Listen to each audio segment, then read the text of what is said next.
ప్రభునందు ప్రియమైన దేవుని ప్రజలారా, ఈరోజు ఈ రీతిగా మీ మధ్యలో ఈ మాటలు పంచుకున్నటకు దేవుడు ఇచ్చిన ఈ సమయాన్ని బట్టి నేను ఎంతగానో దేవుణ్ణి స్తుతించుచున్నాను. దేవుని నామం ఘనపరచబడును గాక. బైబిల్ గ్రంథంలో నుంచి కొద్ది నిమిషాలు దేవుని వాక్యాన్ని మనం ధ్యానం చేసుకుందామండి. పరిశుద్ధ గ్రంథం బైబిల్లో కీర్తనల గ్రంథము 42వ కీర్తన మొదటి వాక్యాన్ని మనం చదువుకుందాం. దుప్పి నీటి వాగుల కొరకు ఆశపడునట్లు దేవా, నీ కొరకు నా ప్రాణము ఆశపడుచున్నది. దేవా, నీ కొరకు నా ప్రాణము ఆశపడుచున్నది. ఈరోజు పరిశుద్ధ గ్రంథమైన బైబిల్లో ఈ కీర్తనను వ్రాస్తూ ఉన్నటువంటి కోరాహు కుమారులు ఈ కీర్తనను రాస్తూ దేవుని పట్ల వారికి ఉన్నటువంటి ఆశ వారు ఈ విధంగా తెలియజేస్తూ ఉన్నారు. దేవుని సన్నిధి పట్ల వారికి ఉన్న ఆశ, దేవుని పట్ల వారికి ఉన్న ఆశ వారు తెలియజేస్తూ అంటారు. దుప్పి నీటి వాగుల కొరకు ఆశపడునట్లు దేవా, నీ కొరకు నా ప్రాణము ఆశపడుచున్నది అన్నాడు.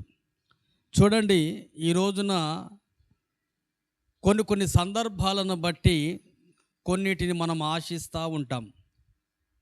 ధనాన్ని ఆశించేవారు ఉన్నారు, లోకాన్ని ఆశించేవారు ఉన్నారు, పాపాన్ని ఆశించేవారు ఉన్నారు, లోక సంబంధమైన వాటిని ఆశించేవారు ఈ రోజున చాలామంది లేకపోలేదు. ధనమును ఆశించి ఆకాను కుటుంబం బైబిల్లో నష్టపోయినట్లుగా బైబిల్లో రాయబడి ఉంది. వెండి బంగారములను ఆశించి బైబిల్ గ్రంథంలో ఆకాను చూడండి, తన ఆశ ప్రకారం ఇశ్రాయేలీలు ఓడిపోవటానికి కారకుడయ్యాడు.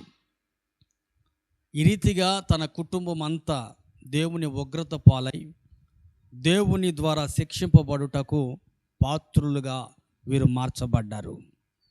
కొన్ని సందర్భాలను బట్టి బైబిల్లో రాయబడి ఉంటుంది. కొంతమంది చెడ్డ వాటిని ఆశించే వాళ్ళు ఉన్నారు, కొంతమంది శరీర ఆశ నేత్రాశ కలిగిన వారు ఉన్నారు, కొంతమంది ధనమును ఆశించేవారు ఉన్నారు. కానీ బైబిల్లో రాయబడిన మాట ఏంటంటే, నీతిమంతులు ఆశించున్నది వారికి దొరుకుతుంది.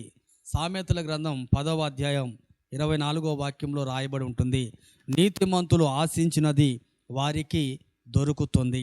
ఈరోజు నువ్వు ఆశపడుతున్నది నీకు దక్కుతున్నదా? అసలు నిజంగా నువ్వు ఆశపడేది ఏమిటి? నువ్వు ఆశించుచున్నది ఏమిటి? ఈరోజు చాలామంది ఆశపడుతూ ఉంటారు కొన్ని విషయాల మీద, కొన్ని వాటిని ఆశిస్తూ ఉంటారు.